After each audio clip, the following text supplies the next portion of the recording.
Hello and welcome to World in 5. President Mnangagwa has described the late former Zambian President Edgar Lungu as an illustrious leader and a pillar for the region.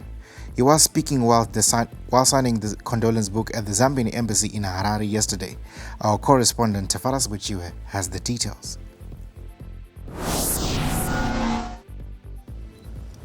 On June 5, at the age of 68, former Zambian President Edgar Lungu waved goodbye. His moment at the top from 2015 will forever define his legacy. It was during that period that he carried the burden of both Zambia and the region. On Thursday, President Mnangagwa signed the Book of Condolence in Harare, describing him as a leader with foresight. Well, we have lost one of our illustrious leaders in the region. He was committed not only to provide leadership to the people of the Republic of Zambia, but to the rest of the region. He was one of us. He was a man who had foresight for the development and collaboration between SADC countries. We work together very, very well. So it's a big loss to all of us in the leadership in our region. The late Zambian leader shared cordial relations with Zimbabwe, and among national programs, he played a part. He opened the Zimbabwe International Trade Fair in 2015. For President Mnangagwa, Lungu was more than just a president from a neighboring country. The late Zambian leader and him were enrolled at the same university. They were brothers, he said. Well, besides being president, we were students together. We are former students together at law school. So he's really my college mate. So there's a lot of history between me and him and several other Zambian leaders, because I had all my education, my university in Zambia. In a significant effort to combat the proliferation of illicit substances, police have destroyed a large haul of dangerous drugs and substances which were recovered countrywide.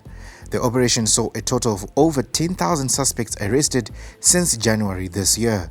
The exhibits were destroyed at Mugabe and Chitungisa hospitals in the presence of police, officials from the Ministry of Health and Childcare, National Prosecuting Authority, and the Medicines Control of Zimbabwe.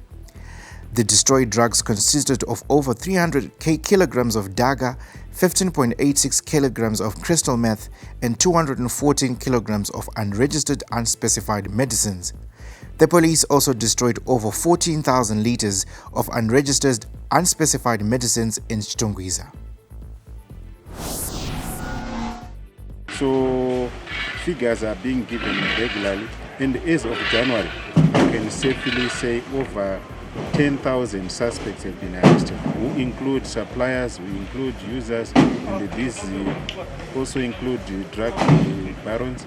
And we have also busted the drug bases throughout the country. That's why we are saying we want things about it. But as we thank them, we are saying let us not relax. The war is still on against drug and substance abuse.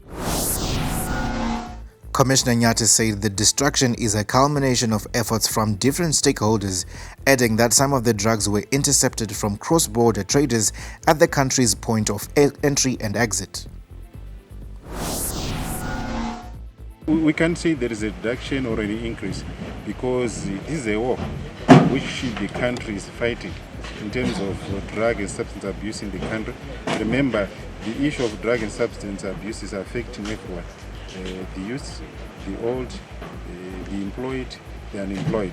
That's why we're saying we want a collective responsibility so that we can nip the issue of drugs in the bud.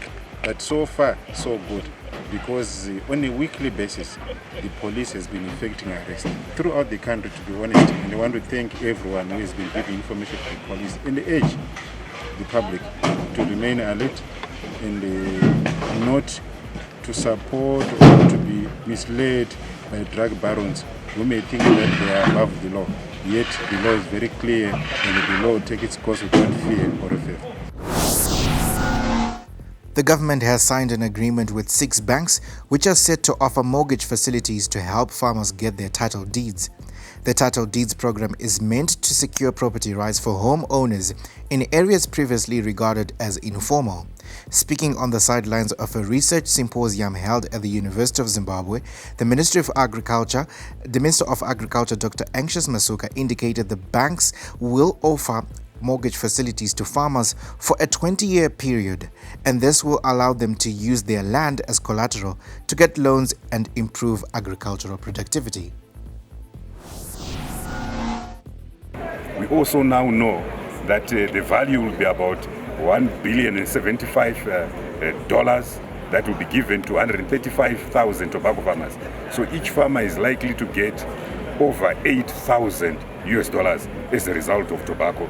And 85% of the producers are smallholder farmers. Moreover, 60% of the producers are beneficiaries of the land reform program, which attests to the success of the land reform program. Innovative financing for tobacco is also key. That's why we have contract schemes that are coming on board. 93% of tobacco is produced under contract, mediated by banks and institutions that see value in the tobacco transformation plan as set out by the President, His Excellency Dr. Mnangagwa. A London-bound Air India plane which was carrying 242 people crashed shortly after takeoff in Ahmedabad, Western India. The Boeing 7878 Dreamliner gave a mayday call to air traffic control after taking off, but then gave no response. According to the flight radar website, signal was lost seconds after takeoff after reaching 625 feet, and the plane crashed in a residential area near the airport in Ahmedabad. Police say it came down on a doctor's hostel, and so far it appears only one person is known to have survived. That's all we have for World in 5. Have a good afternoon.